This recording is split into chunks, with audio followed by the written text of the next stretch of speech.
मैंने खुद कोई कोशिश नहीं की, मैंने जवाब दिया। बहरसुरो तुम सुंदर तो हो ही, जान भी बड़ी नजर आती है, मगर वो आग में नहाने वाली बात तो अपनी समझ में भी नहीं आई। उसने सब कुछ चक्कर में डाल दिया है, और फिर सितारों ने भी तुम्हारे बारे में गलत तो नहीं कहा था। सब कुछ समझ में आ जाएगा सत्यपाल, चिंता मत करो, मैंने जवाब दिया। अच्छा एक बात तो बताओ, वो सुंदर नारी कौन थी जो तुम्हारे पास मौजूद थी? नहीं जानते उसे? अरे हम तो सिर्फ उसे जानते हैं महाराज जिस पर हमारा अधिकार हो, इसके अलावा किसी और को नहीं देखते। तुम्हारी बस्ती की एक लड़की है, बेला नाम है, लेकिन इतनी मासूम है कि उस पर बुरी निगाह नहीं डाली जा सकती। राम राम राम, तुम नहीं डालोगे महाराज तो कोई दूसरा डालेगा, तुम क्यों छोड़ते हो? कन्या है, जवान है, सुंदर है, भगवान के सौगंध, लिख लो, बहुत जल्द कोई ना कोई प्रेमी ढूंढ लेगी। सुनो सत्यपाल, वो मुझसे बहुत मुतासिर है, कह रही थी कि उसे मुझसे प्रेम हो गया, मगर एक रात वो मेरे सीने से चिमट कर सोई और इस मासूमियत से सोई कि मेरे पुरहवस नजरें खुद शर्मिंदगी से झुक गई। बेखबर और गहरी नींद फिर सुबह को जागी थी। अब तुम बताओ कि मैं उसके बारे में कोई गलत अंदाजा कैसे इख्तियार कर सकता हूँ? चलो जाने दो, भगवान की जमीन लंबी है, यहाँ किसी चीज की कमी नहीं है। हम दोनों रानी मोरिया की गुफा में पहुंच गए और फिर सत्यपाल ने रानी से कहा, विजय की खबर की बधाई देने आया हूँ महारानी, अपरंपर धाम को साथ ले जा रहा हूँ। कहा महाराज? अपनी गुफा में जो मंच संसार से दूर चले जाते हैं, इनका फिर से संसार में आ जाना अच्छा नहीं होता। तुम जानती हो काया का लोभ कैसा खराब होता है। ये तो तुम ठीक कह रहे हो महाराज सत्यपाल, रानी मोरिया अकीदत से बोली। बस तो रानी जी, इन्हें साथ ले जा रहा हूं, तुम जैसा समझो बेहतर, रानी ने जवाब दिया। और अब हम इस समय आएंगे जब महाराज चंद्रगुप्त वापस लौटेंगे। रानी ने जवाब दिया और थोड़ी देर के बाद मैं सत्यपाल के साथ उसकी गुफा पर पहुंच गया। पहाड़ों में जैसे दूसरे सुराग थे, ऐसा ही सत्यपाल के गार में सुराग था। इसमें सिर्फ इतना फर्क था कि एक ये निस्बतन नीचे पहाड़ी की चोटी पर था। आओ महाराज, सत्यपाल ने खलूस से कहा और अंदर से उसकी रहाइश का देखकर मैंने गर्दन हिलाई थी। सत्यपाल दरहकीकत एक बाजोक इंसान था। उसने इस जिलावतनी के आलम में भी अपने गार की तजाइन की थी और वो खूबसूरत चीजों से आरास्ता नजर आ रहा था। मैंने दिलचस्प निगाहों से उसकी कोशियों को देखा। इस गार की कई शाखें हैं और इनके मुख्तलिफ रास्ते भी हैं। खूब, तुमने बड़ी चालाकी से इस गार का इंतखाब किया है। हाँ ये बात तो है महाराज, लेकिन मैंने इसमें मेहनत भी बहुत की है। लेकिन तुमने ये चीजें यहाँ कैसे जमा की?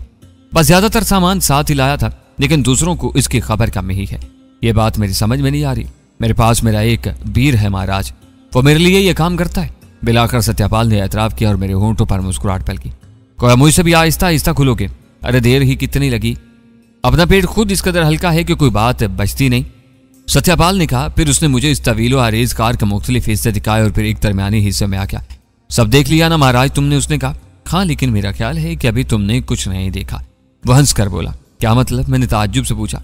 आ जाओ री, आ जाओ धर्म देवियो, दर्शन दो अपरम प्रधान को, उसने दीवारों की तरफ मुंह करके कहा और चट्टानी दरवाजे खोले और इनमें से 5 लड़कियां अंदर दाखिल हो गईं। एक से एक खूबसूरत थी, एक से एक दिलकश। उनके पैरों में घुंघरू बंधे हुए थे जिनकी छन से गार गूंज रहा था। वो सब हाथ जोड़कर मेरे सामने झुक गईं। मैं मुतअज्जिबाना निगाहों से उन्हें देख रहा था। बहुत खूबसूरत, लेकिन मुझे हैरत है सत्यपाल। किस बात की? ये कहां से आ गई? अरे भगवान देता है सब कुछ, सच्चे मन से मांगो। खूब, मैंने हंसते हुए कहा। तो तुमने इन्हें सच्चे मन से मांगा था? हाँ महाराज, मीठा खाने वाले को मीठे बिना चैन कहाँ। वो हंसता हुआ बोला। ठीक है सत्यपाल, इनसे कहो वापस जाएं। मैंने कहा और सत्यपाल ने इन्हें उंगली से इशारा किया। लड़कियां एक एक करके वापस चली गईं। तब उसने मेरी तरफ देखकर कहा, कैसी थी महाराज, पसंद आई इनमें से कोई? हाँ, लड़कियां तो अच्छी थी, लेकिन इस बारे में भी कुछ बातें तुमसे मालूम करना है सत्यपाल। पूछा महाराज। क्या ये लड़कियां इन्हीं लोगों में से थीं जो यहाँ रहते हैं? हाँ महाराज। इनके दूसरे घर वाले भी होंगे? सब है महाराज। इसका मतलब है तुमने खासा गहरा रंग चढ़ा रखा है इन लोगों पर। मैंने गर्दन हिलाते हुए कहा और सत्यपाल हंसने लगा। रंग तो तुम्हारा मुझसे भी ज्यादा है महाराज, भगवान की सौगंध बहुत से मन लूट लोगे, पर किया भी क्या जाए? तुम खुद बताओ, सुंदर नारियों के बिना भी कोई जीवन है? कहते तो ठीक हो। मैंने इसे इत्तेफाक करते हुए गर्दन हिलाई। बहरहाल खूब इंसान था यह सत्यपाल भी, बड़ी उम्दा और पुरमिजाज गुफ्तगू करता था और ये उस शख्स की खूबी थी। इसके अंदर एक अच्छा दोस्त बनने की पूरी सलाहियत थी। और फिर दिन गुजर के आज शाम हो गई। जो लड़कियां उसकी खिदमत करती थीं वही उसके लिए खाना वगैरह भी तैयार करती थीं।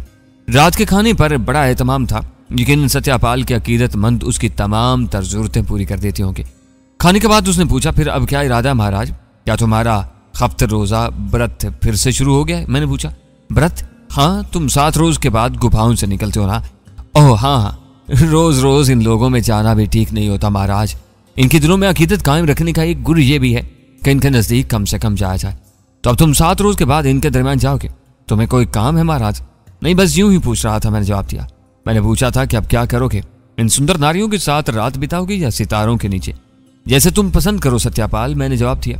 मन की बात कहूं महाराज, ये नारियां तो तुम्हारी दासियां हैं, जब भी आज्ञा दोगे एक इशारे पर तुम्हारे चरणों में आ पड़ेंगी। परंतु मेरे मन में जो तुम्हारे बारे में दुखिदा है वो मुझे भी कल किए जा रही है। मैं चाहता हूं कि पहले तुम्हारे बारे में सब कुछ मालूम हो जाए, इसके बाद मन तुमसे और मिल जाएगा। ठीक है, तब फिर आओ आसमान के नीचे चलते हैं। मेरा ख्याल है सितारे निकल आए होंगे।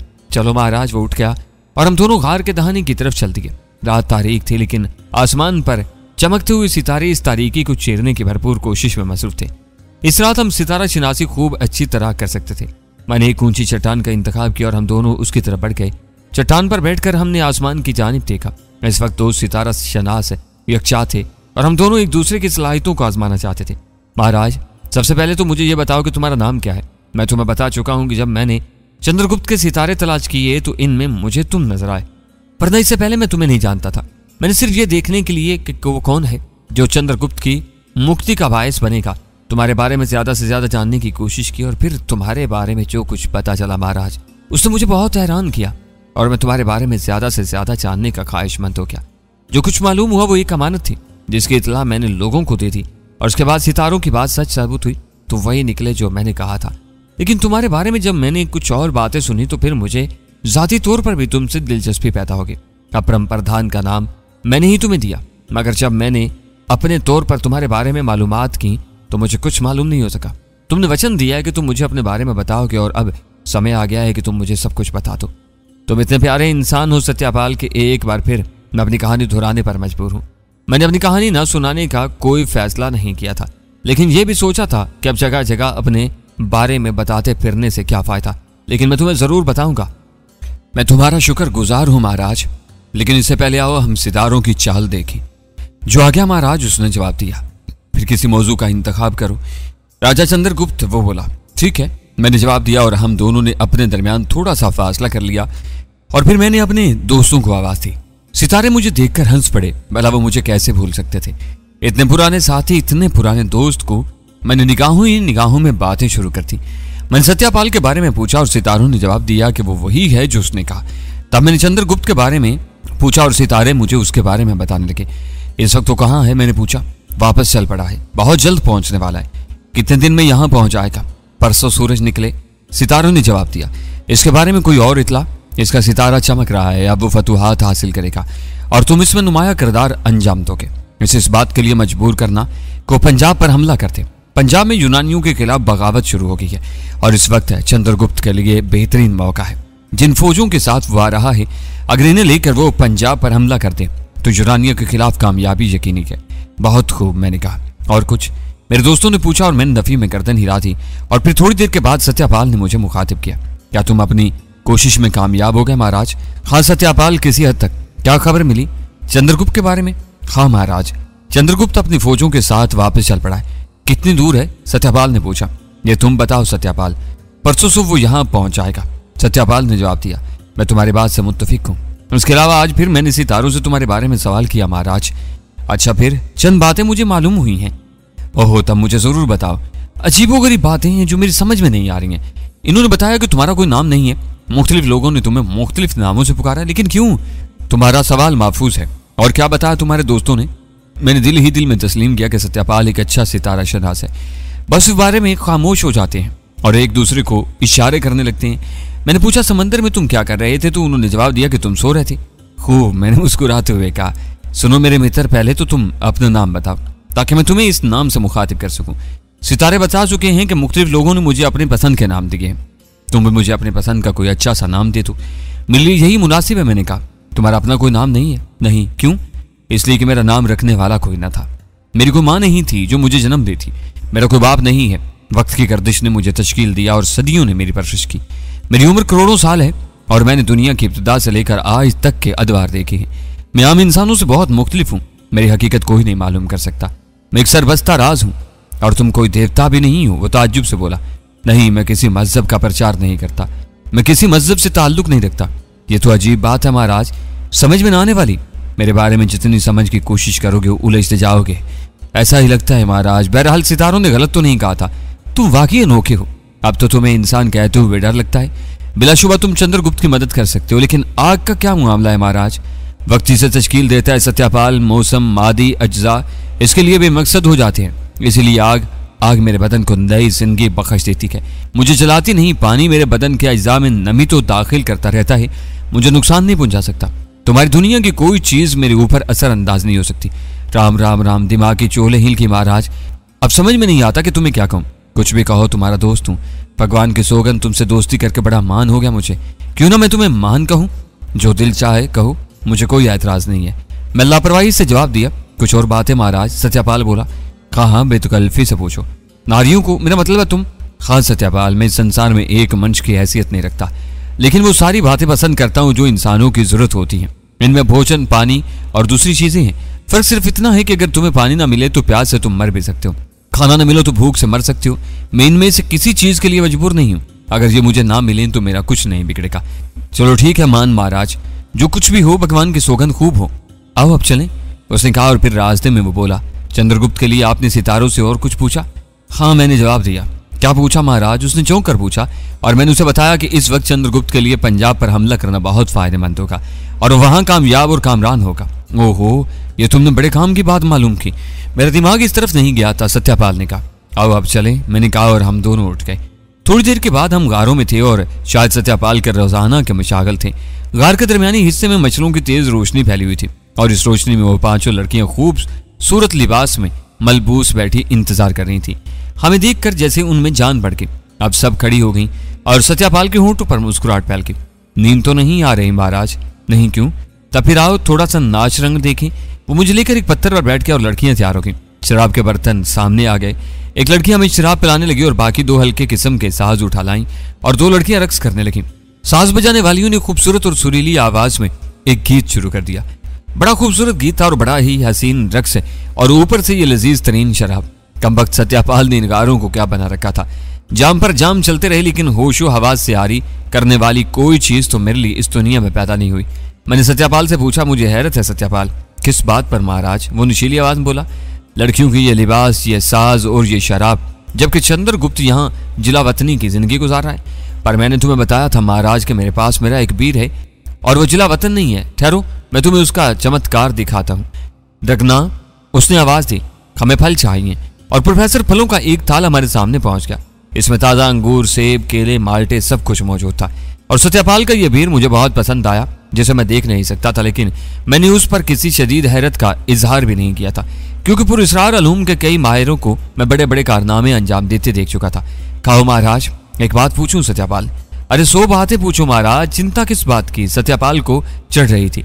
इस तरह तो तुम इस आबादी के लोगों की जरूरियात भी पूरी कर सकते हो। क्यों नहीं महाराज, लेकिन जरा ख्याल रखना पड़ता है। कैसा ख्याल?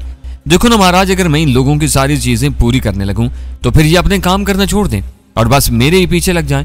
लेकिन मैं इन लोगों की वो जरूरतें पूरी करता हूं जिनके लिए वो मजबूर हो जाते हैं, और जब आबादी के लोग किसी परेशानी का शिकार हो जाते हैं तभी वो मेरे पास आते हैं और इनकी परेशानी मैं दूर कर देता हूँ। इस तरह इनके मन में मेरा डर भी रहता है और मेरा प्रेम भी। अच्छी बात है, मैंने कहा। रात बीत चुकी थी। सत्यापाल की आंखें बंद हुई जा रही थी। नींद का खुमार शराब के खुमार में शामिल होकर दो आतिशा हो गया था। सत्यापाल ने रक्स बंद करने का इशारा किया और मेरी तरफ रुख करके बोला, नींद आ रही है महाराज, आराम करे।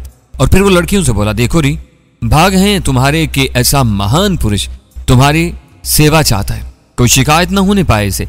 ले जाओ महाराज, जिसे मन चाहे ले जाओ, उसने कहा। और मैंने एक खूबसूरत लड़की की आंखों में देखा। नाजुक नाजुक से खुदोखाल वाली लड़की मुस्कुरा दी। तब मैंने उसके शाने पर हाथ रख दिया और सत्यापाल हंसने लगा। फिर उसने दो लड़कियों को दोनों बाजुओं में दबाया और एक तरफ चल गया। मेरी साथी मुझे लिए हुए गार के एक हिस्से में पहुंच गई जो आराम गाह की हैसियत रखता था। वो सर झुकाए मेरे पैरों के नजदीक बैठ गई और फिर उसने अपने मुलायम हाथों से मेरे पांव दबाने शुरू कर दिए। अरे अरे, ये क्या कर रही हो? मैंने जल्दी से पांव समेट लिए। क्या सेवा करूं महाराज? उसने दिलकश आवाज में पूछा। क्या नाम है तुम्हारा? बिंदिया, उसने जवाब दिया। बड़ा ही सुंदर नाम है। एक बात बताओ बिंदिया। जी महाराज। बस्ती में तुम्हारे माता पिता मौजूद हैं? हाँ महाराज। तुम यहाँ अपनी मर्जी से आई हो? हाँ, वो ताज्जुब से बोली। सत्यापाल, तुम्हें कैसा लगता है? वो बड़े महान पुरुष है महाराज, बड़े ही धर्मात्मा। इनकी सेवा करने का जिसे मौका मिले वो तो बड़ा ही भाग्यवान है। लड़की ने जवाब दिया। खूब, क्या सारी लड़कियां यहाँ खुश हैं? हाँ महाराज। लेकिन फिर बिंदिया, तुम्हें मेरे पास आकर खुशी तो नहीं हुई होगी? क्यों नहीं महाराज, एक तो हमें सत्यापाल जी ने हुक्म दिया है, दूसरे फिर तुम भी बड़े ही सुंदर हो। तुम कौन हो महाराज? मान है मेरा नाम, मान सिंह। वो मुस्कुराती हुई बोली। जो दिल चाहे कह लो, मैंने भी उसी अंदाज में जवाब दिया। बड़े सुंदर हैं आप, उसने कहा, और मैं समझ गया कि लड़की इतनी सीधी नहीं है जितनी चेहरे से नजर आती है। सत्यपाल ने उसे खूब चालाक बना दिया है और बाद के लम्हात से मेरी इस बात की तस्दीक भी होगी। लड़की मुकम्मल तौर पर तजर्बाकार और हर ड्रम से आशना थी। दूसरी सुबह सत्यपाल खुद ही मेरे पास आया और अहमकाना अंदाज में हंसने लगा। कार में कैसी रात गुजरी महाराज? एक अच्छा दोस्त के साथ गुजरा हुआ वक्त अच्छा ही होता है, मैंने जवाब दिया। हमें खुशी है हम महाराज की कुछ सेवा कर सके। और सुबह का भोजन कर लें। पूरा दिन सत्यपाल के साथ खुशगवार गुजरा और फिर रात तो थी ही हसीन, रक्स, मौसीकी और शबाब की फितना अंगेजियां। दूसरी रात के साथ ही गोंदी थी, गोंदी ही की तरह रसीली और लजीज। तीसरे दिन सुबह ही सुबह बस्ती के लोगों में शोर मच गया। राजा चंद्रगुप्त वापस आ रहा था और एक लश्कर अजीम उसके साथ मौजूद था। बस्ती के लोगों में खलबली मच गई थी। हर शख्स खुशियां मना रहा था। फिर सारे के सारे राजा चंद्रगुप्त के स्वागत को दौड़ पड़े। हमने भी पहाड़ों की बुलंदियों से आने वालों को देखा, लेकिन हम दूसरों की मानित तो न थे। सत्यपाल अपना भ्रम रखना जानता था। अलबत्ता जब रानी मौर्या हमारे पास आई तो हमने उसका इस्तकबाल किया और फिर रानी मौर्या के साथ ही हम उस जगह खड़े हुए जहां बस्ती के बच्चे और औरतें खड़ी चंद्रगुप्त के लश्कर को देख रही थी। रानी मौर्या दरमियान में थी, मैं और सत्यपाल उसके दोनों जानिब। अंदाजा हुआ कि चंद्रगुप्त अपनी मां की बहुत इज्जत करता है। सबसे पहले वो और उसका मशीर खास है चांकिया घोड़ों से उतरे और इन्होंने मौर्या के पांव छुए। चंद्रगुप्त ने सत्यपाल जैसे रंगे स्यार से सर झुकाकर आशीर्वाद ली और फिर मेरी जानिब देखने लगा। उसकी गहरी आंखें मेरा जायजा ले रही थी। ये कौन है माता? उसने मौर्या से पूछा। विजय, मौर्या ने जवाब दिया। मैंने ही समझा माता, उसने कहा। ये वो है चंद्रगुप्त जिसने तेरी विजय का उपदेश सुनाया था, समंदर से आने वाला, जिसके आने की खबर महान ज्ञानी सत्यपाल ने दी थी और जिसने बताया था कि अब तेरी कठिनाइयां खत्म हो चुकी हैं। ये वो है जो अगन में स्नान करता है और अगन देवी इसके बदन को चमका देती है। चरण छू इसके चंद्रगुप्त कि ये तेरी विजय का निशान है। खुद चंद्रगुप्त के ज़हन में चाहे कुछ भी हो, लेकिन ये माँ का हुक्म था जिसने उसे झुककर मेरे पांव छूने पर मजबूर कर दिया।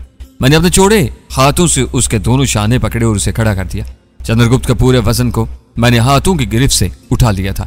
इस बात को उसने खुसूसी निगाहों से देखा और उसके होंठों पर मुस्कुराहट फैल गई। आज्ञा दो महाराज, तो इन लोगों का इंतजाम कर दूं जो मेरे साथ आए हैं, उसने कहा और फिर मेरी तरफ मुड़कर बोला। जल्दी तुम्हारे चरणों में आऊंगा महाराज, तुमसे बातचीत जब ही होगी। ठीक है चंद्रगुप्त, हम तुम्हारे कामों में मुदाखलत नहीं करेंगे, मैंने जवाब दिया और वो चला गया। रानी मौर्या अपनी कमीनगाह में वापस चली गई तो सत्यपाल ने मुझसे कहा, क्या ख्याल है महाराज, हम लोग भी अपनी गुफा में चलें? ओह नहीं सत्यपाल, अब इन लोगों से इतना गैर मुतल्लिक रहना भी ठीक नहीं है। देखे तो सही गुप्त किन लोगों को लेकर आया और इसने दूसरे इंतजामात क्या किए हैं। जैसी मर्जी महाराज। सत्यपाल यार बाश और हर सिलसिला में तैयार हो जाने वाला था। मेरा ख्याल है हम लोगों के इनके दरमियान जाने से इन्हें एतराज तो नहीं होगा। कैसी बातें करते हैं महाराज, और फिर हम मामूली लोग नहीं हैं, सत्यपाल ने अकड़ते हुए कहा और मैं हंसने लगा। बहरहाल हम दोनों आगे बढ़ गए थे। फिर मैं सत्यपाल को भूल गया। चंद्रगुप्त ने जो फौज जमा की थी वो दरहकीकत शानदार लोगों पर मुश्तमिल थी। बड़े कद्दावर और सेहतमंद जवान थे। मैंने काफी बारीक बीनी से इन फौजों का जायजा लिया। बात सिर्फ इनकी नहीं थी, बल्कि इनसे खुद चंद्रगुप्त के बारे में भी अंदाजा लगाना था। और थोड़ी देर में मैंने महसूस किया कि चंद्रगुप्त बहरहाल एक ज़हीन और अज़्म वाला शख्स है। उसने सिर्फ इंसानों को जमा कर लेने का कारनामा नहीं अंजाम दिया था, बल्कि दूसरे इंतजामात भी भरपूर किए थे। इनमें घोड़े, घोड़ों के लिए चारा, इंसानों के लिए खुराक, पानी के ज़खायर जमा करने के इंतजामात और बेहतरीन असलिया की फराहमी के अलावा असलिया साजी की चीजें भी साथ ली थी। और ये उसकी जहानत का सबूत था। सत्यपाल भी गहरी निगाहों से ये सब कुछ देख रहा था। फिर उसने मेरी तरफ देखा। तुमने तो बहुत कुछ देखा है महाराज, इन सारी चीजों के बारे में कुछ ना कुछ कहो। जरूर कहूंगा सत्यपाल, और मेरा सिर्फ इतना कह देना ही काफी है कि चंद्रगुप्त दर हकीकत फाते होगा। बहुत बड़ी बात है महाराज, वो सही और इंतजामी अमूर की सलाहियत रखता है, मैंने कहा और सत्यपाल सर हिलाने लगा।